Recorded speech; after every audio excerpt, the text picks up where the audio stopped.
Hello everyone, welcome back to my YouTube channel. Today is August the 29th. This is the part 3 of my video series, Growth Stock versus Dividend Stocks. In the part 1 and part 2 of the videos, I give examples that if you invested $10,000 in each of Tesla, Apple, Amazon, and Netflix until 2020, how much your portfolio would grow to. In today's video, I'm gonna talk about what are the dividend stocks, how you receive dividend payments in the United States, and then the biggest advantage of having dividend stocks in your stock portfolio. I will also give comparisons of the total return of some well-known stocks, growth versus dividends. And also I will give the thoughts on why you need both growth and dividend stocks in your stock portfolios. Before I start, please smash that like button and give a comment to help with the YouTube algorithm.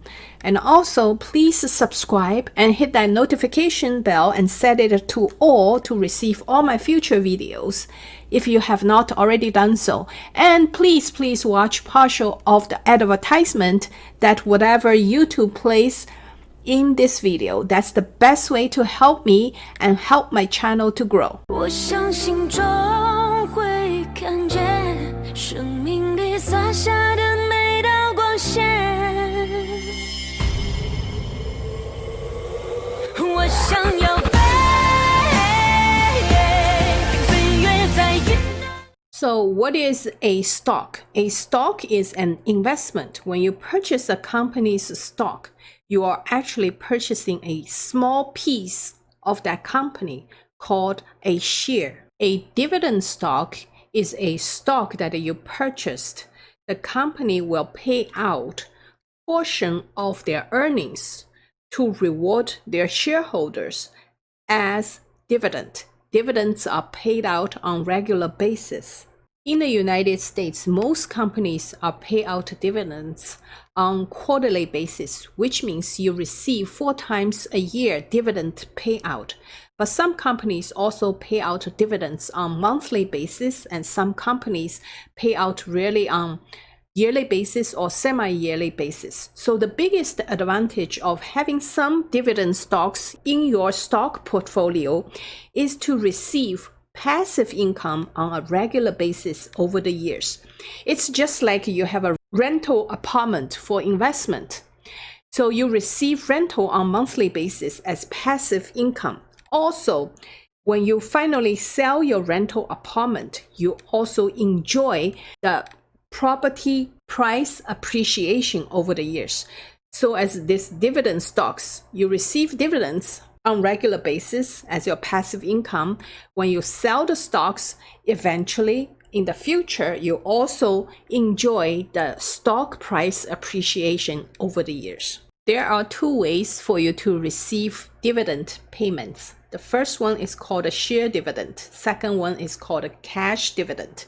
In share dividend option, you don't have to pay any tax unless you sell the share that you received as dividend payout. In the cash dividend option, you receive dividends in cash. Then you have to decide whether or not to reinvest that cash back into the shares of the stock that you're holding.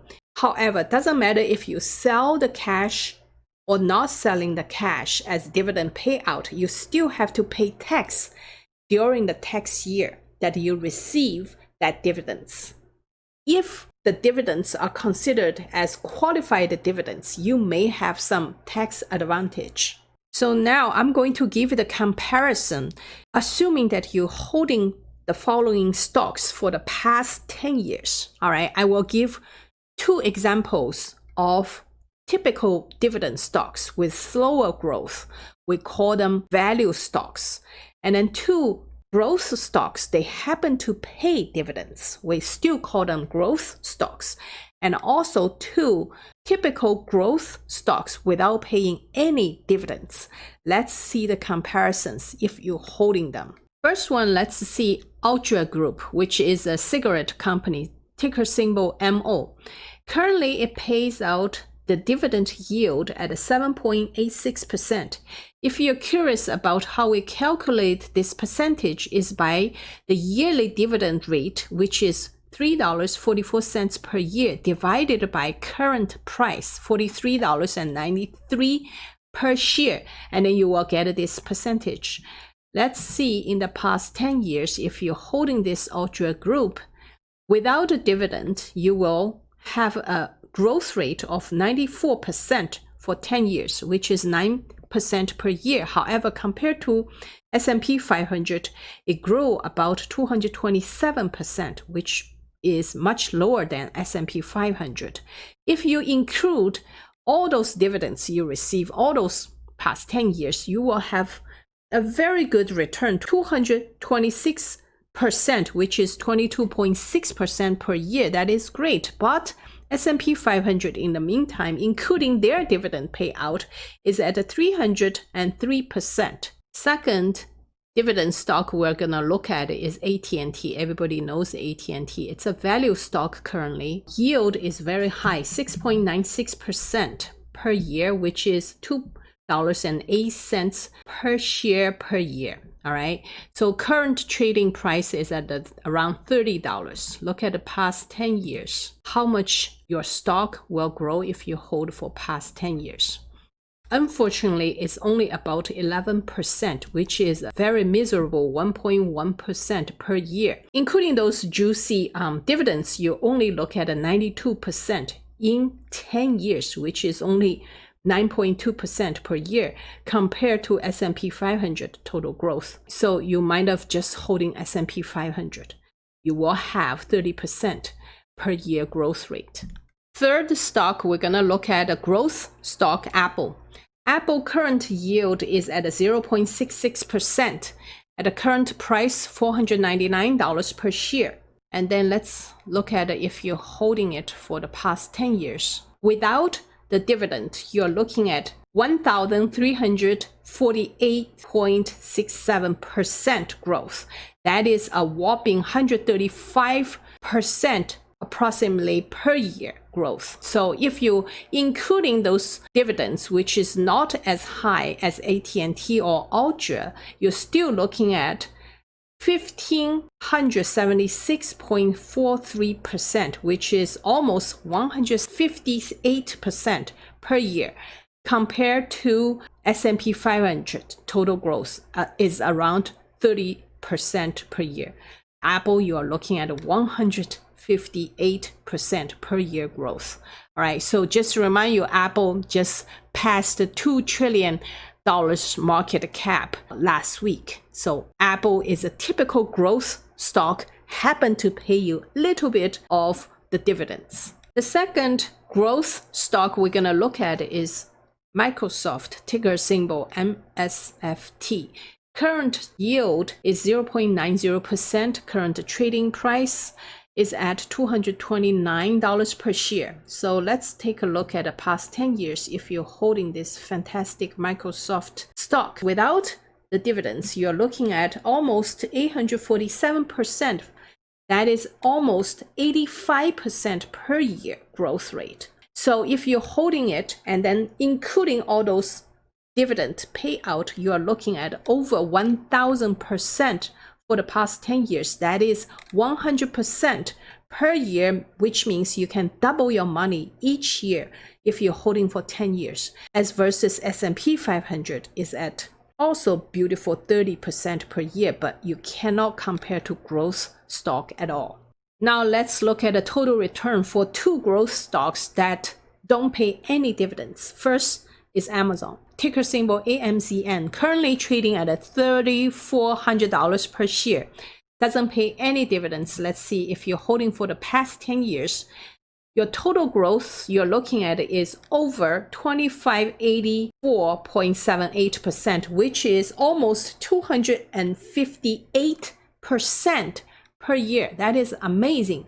That means you can double and half your money in just a year for 10 years consecutively. That is wonderful. That is the power of growth stock.